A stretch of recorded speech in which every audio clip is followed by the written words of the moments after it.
പൂക്കളെ സ്നേഹിക്കുന്നവരുടെ സംഗമ ഭൂമിയായി മാറിയ മലമ്പുഴയിലെ പൂക്കാലം വിട പറഞ്ഞു. ജില്ലാ ടൂറിസം പ്രൊമോഷൻ കൗൺസിലും മലമ്പുഴ ജലസേചന വകുപ്പും ചേർന്നൊരുക്കിയ പുഷ്പമേള സമാപിച്ചു.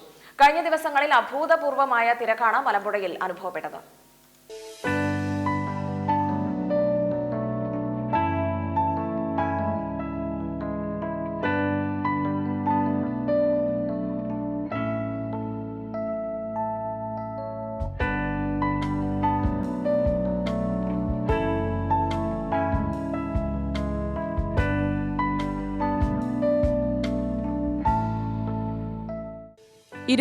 മുതൽ മലമ്പുഴ ഉദ്യാനത്തിൽ ആരംഭിച്ച പൂക്കാലം പുഷ്പമേള കാണാൻ വിനോദസഞ്ചാരികളുടെ ചാകരയാണ്. ഉദ്യാനത്തിന്റെ കവാടം മുതൽ കൃഷ്ണ പാർക്ക് വരെ 10,000-ലേറെ പൂക്കളൊരുക്കിയാണ് മലമ്പുഴ സഞ്ചാരികൾക്ക് കാഴ്ചവിസ്മയമായത്. കണ്ണിലുടക്കിയാൽ പിന്നെ കണ്ണെടുക്കാൻ തോന്നാത്ത മട്ടിലുള്ള വർണ്ണവസന്തമാണ് മലമ്പുഴ സമ്മാനിക്കുന്നത്. നിരനിരയായി ദൂരത്തോളം പൂക്കൾ, എണ്ണിയാലൊടുങ്ങാത്ത വൈവിധ്യങ്ങളും പച്ചപ്പുമാണ് പ്രത്യേകത. പൂക്കളെ സ്നേഹിക്കുന്ന, പൂന്തോട്ടമൊരുക്കാൻ ആഗ്രഹിക്കുന്നവർക്ക് വേണ്ടതെല്ലാം ഇവിടെയുണ്ട്. രാവിലെ 8 മുതൽ രാത്രി 8:30 വരെയാണ് മേള.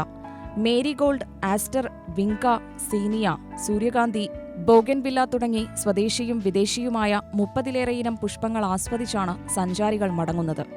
മലമ്പുഴ ഡാമിൽ മുൻകാലത്തുണ്ടായിരുന്ന തോണിയും photo point, selfie corner, water fountain, music fountain എന്നിവയും ഒരുക്കിയിട്ടുണ്ട്.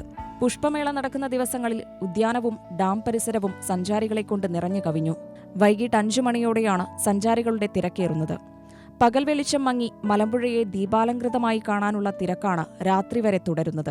വൈദ്യുത ദീപങ്ങൾ കൊണ്ട് അലങ്കരിച്ച മലമ്പുഴയുടെ മനോഹാരിത ഒന്നിച്ചാസ്വദിക്കാൻ ഡാമിനു മുകളിൽ പ്രത്യേക പോയിന്റുകളും മറ്റും ഒരുക്കിയിട്ടുണ്ട്. അനുബന്ധമായി സാംസ്കാരിക പരിപാടികളും ഭക്ഷ്യമേളയും നടത്തിയിരുന്നു. പൂക്കളെ സ്നേഹിക്കുന്നവർക്കായി കാഴ്ചയുടെ വസന്തം തീർത്ത പുഷ്പമേള കാണാൻ മുതിർന്നവർക്ക് 50 രൂപയും 10 വയസ്സിൽ താഴെയുള്ള കുട്ടികൾക്ക് 20 രൂപയുമാണ് ടിക്കറ്റ് നിരക്ക്. UTV news, Palakkad.